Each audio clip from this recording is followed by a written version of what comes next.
கர்த்தருடைய நாமம் மகிமைப்படுவதாக. இந்த புதிய நாளுக்காய் கர்த்தரை நன்றியோடு ஸ்தோத்திரிக்கிறேன். இந்த புதிய நாளின் தியானத்துக்காய் எடுத்துக்கொண்ட வசனம் சங்கீதம் 37:4 வசனம். கர்த்தரிடத்தில் மனமகிழ்ச்சியாயிரு, அவர் உன் இருதயத்தின் வேண்டுதல்களை உனக்கு அருள் செய்வார்.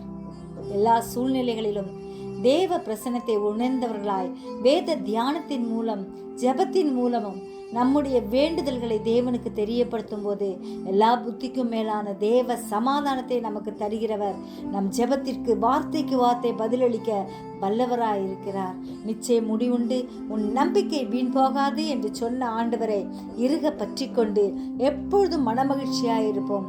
காரணம், மனமகிழ்ச்சி முகமலர்ச்சியை தரும் என்பதை மறந்து விடாதபடி தேவ பிரசன்னம் நம் முகத்தில் பிரகாசிக்க வேண்டும் என்று சொல்லி அவருடைய கரத்தில் நம்மை ஒப்பு கொடுக்கும் போது நம்முடைய வேண்டுதல்களை எல்லாம் கர்த்தர் கேட்டு பதில் தருவார்.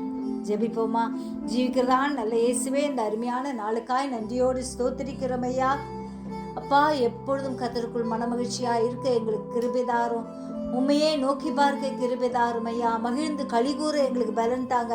எந்த கண்ணீரின் பாதையிலும் தனிமையிலும் நீர் எங்களோடு கூட இருக்கிறீர் என்பதை உணர்ந்தவர்களாய் ஆண்டவரே உண்மையே நோக்கி பார்க்க, உம்முடைய ஆறுதலை பெற்றவர்களாய் ஆண்டவரே உம்முடைய சமூகத்தின் ஆசீர்வாதங்களால் நிறைந்தவர்களாய் காணப்பட கிருபை தரும்படியாய் கெஞ்சுகிறோம்.